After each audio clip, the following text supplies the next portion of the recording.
Ok. Vamos agora para o case de desenvolvimento de algoritmos ou modelos para identificação de spam. Essa figura aqui é uma figura que eu acho que, enfim, todo mundo conhece, né? Você tem lá a tua caixa postal de e-mail, uma parte de e-mails cai no teu inbox e uma parte significativa cai na tua caixa de spam.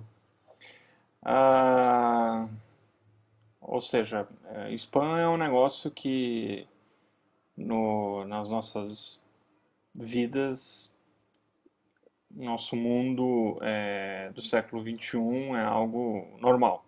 A gente vê em e-mail, a gente vê em redes sociais, né? Redes sociais as pessoas podem publicar spam que denigre a imagem de outras pessoas, pode publicar propaganda que acaba sendo inadequada para algum usuário que quer recuperar informação e assim por diante.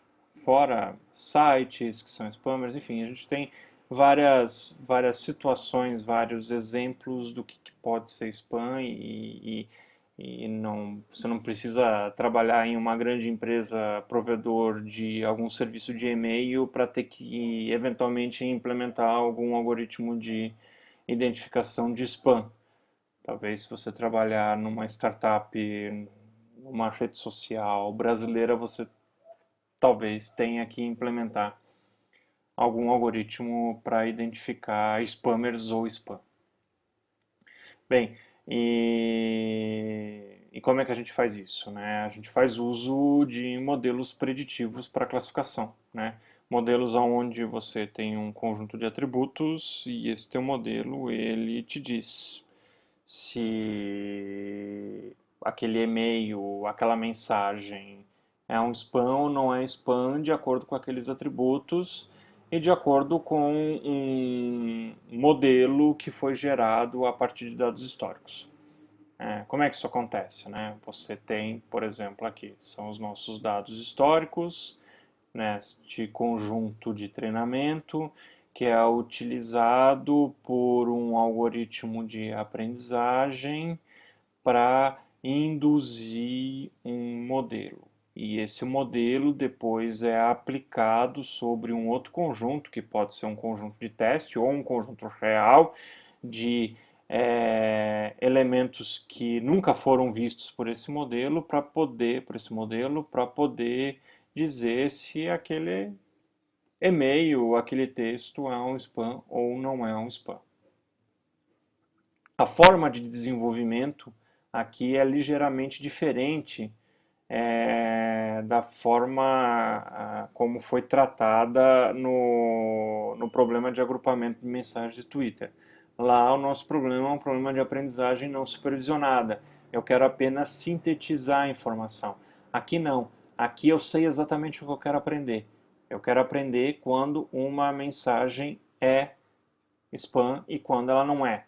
Para quê? Para depois poder utilizar isso é, em, é, em um ambiente de produção mesmo, um ambiente onde tem um sistema automatizado que identifica esse tipo de comportamento.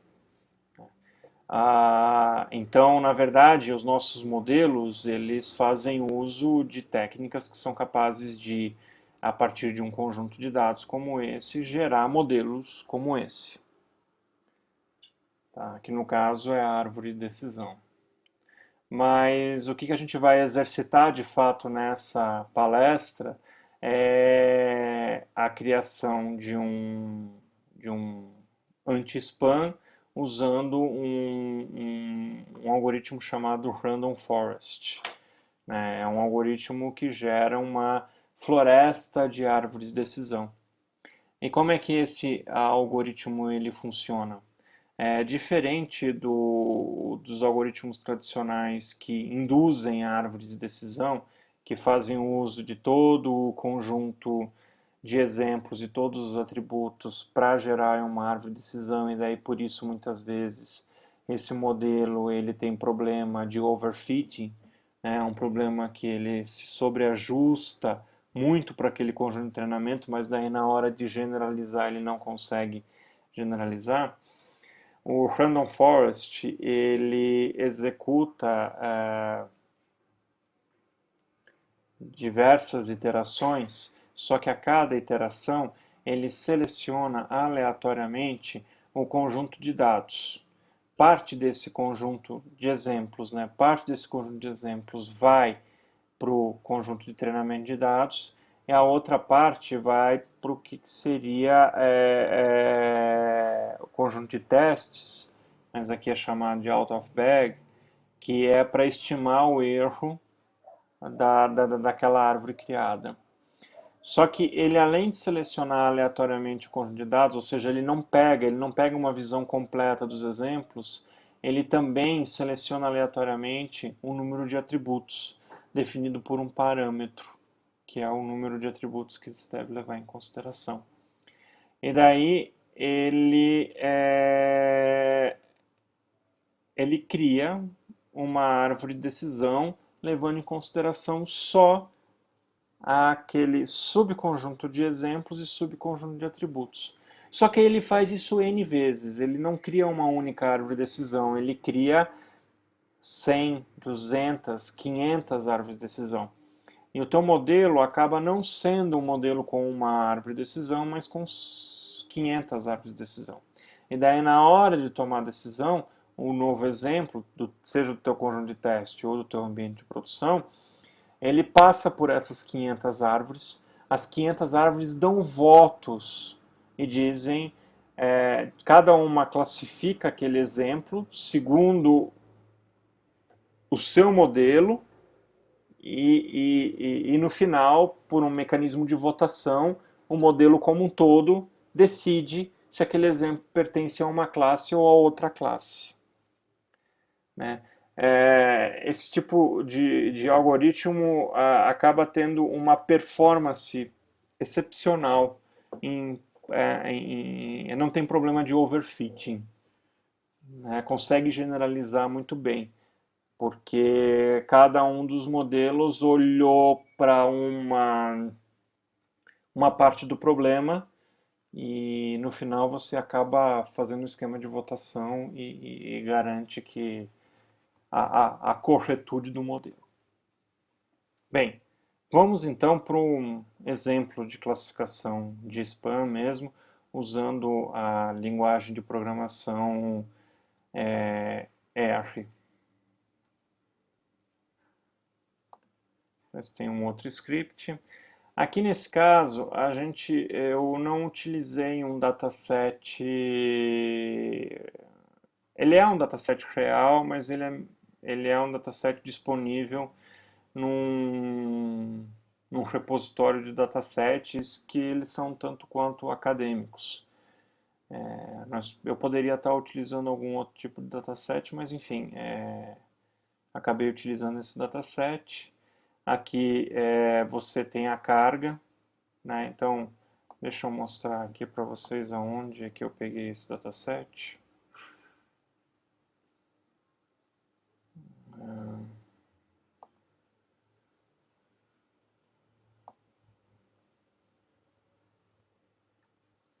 Então o CI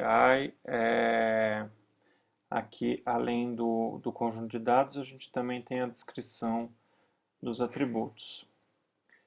Então, a classe ela é 1 para spam, 0 para não spam, e daí tem atributos do tipo frequência da palavra make, frequência da palavra address, frequência da palavra all. Esse é então, aqui já houve um pré-processamento dos dados. Né?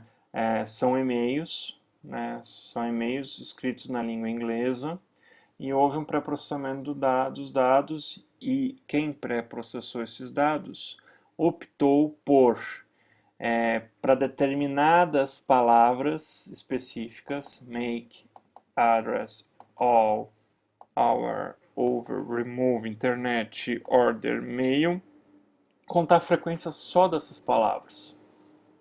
né? E além de contar a frequência dessas palavras, contar a frequência de alguns caracteres, dólar, e,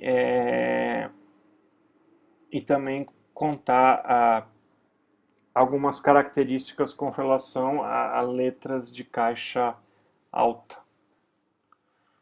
Tá certo? Então, aqui a gente já parte, a gente já saiu da fase de pré-processamento, o dado já está pré-processado, já está bonito, lindo, a gente não tem todo aquele trabalho de pré-processar os dados, a gente só tem o trabalho de criar um modelo, né? Então, aqui nós temos nossos atributos, todos eles são atributos numéricos. O span, ao ler o conjunto de dados, ele acabou sendo convertido para inteiro, mas esse não é o nosso objetivo, ele na verdade é um atributo categórico. 1 significa span, 0 significa não span, então foi necessário converter isso aqui. E no R, o atributo categórico ele é do tipo factor. E outra coisa importante, para poder validar esse nosso modelo, a gente tem inúmeras técnicas. A gente pode fazer cross-validation, a gente tem que separar um conjunto de teste, etc. Mas aqui a gente separou um conjunto de teste. Do meu dataset inteiro, né, que é esse span base, eu decidi pegar 70% para o conjunto de treinamento e 30% para o conjunto de teste, né? E no conjunto de treinamento, a distribuição entre spam e não spam é essa. Não spam, 1944 mensagens, spam, 1297 mensagens. Ok, para eu poder usar o algoritmo Random Forest no R, eu preciso importar a biblioteca Random Forest. E a sintaxe é a seguinte, eu tenho o Random Forest, eu tenho a fórmula que eu quero usar. Do jeito que está escrito aqui, eu estou dizendo o seguinte, eu quero predizer a variável span, levando em consideração todas as outras variáveis, quando eu coloco esse ponto. Se eu quiser explicitamente dizer quais são as variáveis que eu quero levar em consideração no meu modelo, eu tenho que colocar o nome delas e a cada nova variável eu coloco o sinal de mais. Aí aqui eu digo qual é o conjunto de dados que eu quero fazer o uso, que é o train-data, e eu digo que eu quero analisar a importância de cada uma daquelas variáveis dentro do meu modelo. E fazer um trace a cada 100 árvores criadas. Esse modelo, o default do Random Forest, ele cria 500 árvores. Então, à medida que é executado, o que é apresentado aqui? É apresentado o seguinte, que o meu modelo com 100 árvores, ele teve um erro para a classe não spam de 3,55%, só 3,55%. E para a classe spam de 7,25%. E que a minha média aí foi 5,03. E à medida que o número de árvores foi crescendo, esse valor foi de fato mais ou menos baixando. O melhor resultado acabou sendo com 300 árvores. Se a gente, ao final da execução desse processo, digitar o nome do modelo gerado, a gente vai ver aqui algumas informações. Por exemplo, número de árvores, 500, número de atributos utilizados a cada split, 7.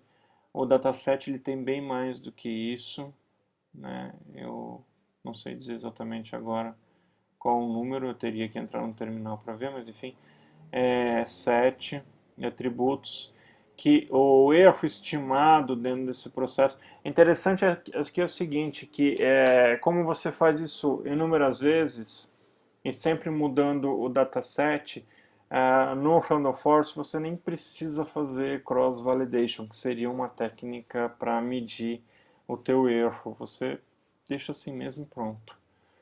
Então aqui você tem uma taxa de erro de 4,91% e a tua matriz de confusão que faz o match entre o que é verdade e o que o teu modelo acredita que seja verdade. Ele está acertando muito bem. E daí aqui embaixo também é fácil você analisar qual é a acurácia do teu conjunto de treinamento. É 95%. Do teu modelo para o teu conjunto de treinamento. 95%. Tudo bem que isso não serve para muita coisa, porque o teu modelo foi criado só naquele conjunto de treinamento. Você tem que medir a acurácia em cima daquele conjunto de teste que foi separado inicialmente. Essa aqui é uma forma de visualizar o erro estimado baseado na quantidade de árvores, né? Então a gente vê que à medida que o número de árvores vai crescendo, o erro vai diminuindo, né? Que o menor erro é para a classe do tipo não spam, né? Para spam o erro, para identificar spam o erro é um pouquinho maior, né? Isso, ou seja, o que isso quer dizer, né? Que falsos spams, eles acontecem muito mais do que falsos não spams. O que é bom, né? Porque assim o teu e-mail verdadeiro não vai cair lá na caixa de spam. Essa aqui é uma outra coisa bem interessante do Random Forest, que é o seguinte, ele consegue te dizer qual é a importância, como ele executa várias vezes, cria várias vezes a árvore e vai trocando os atributos enquanto cria, ele consegue te dizer qual é a importância dos atributos ao classificar essas observações. Então, a gente consegue perceber que a frequência do ponto de exclamação, né, esse atributo, ele tem uma importância bem grande dentro do meu modelo, enquanto que a frequência da palavra remove também, né? Isso é muito útil porque se a gente quiser diminuir a complexidade do modelo, basta selecionar os top N atributos mais relevantes para a construção do modelo. Agora, importante é saber se esse modelo generaliza, né? Se eu consigo para um novo dataset, um dataset onde ele não foi criado, eu consigo ter a mesma acurácia do que aquele do conjunto de treinamento. Então, para isso que a gente separou aquele conjunto de teste, né? Então, eu posso pegar e predizer o valor da classe segundo esse meu modelo em cima de um novo dataset. Quando eu faço isso, né, eu posso daí medir a acurácia do meu modelo em cima desse novo dataset.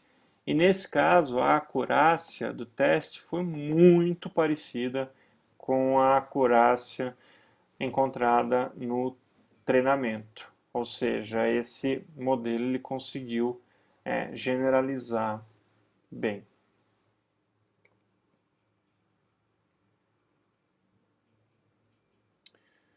Ok. Bem, com isso a gente termina o segundo exemplo desta palestra.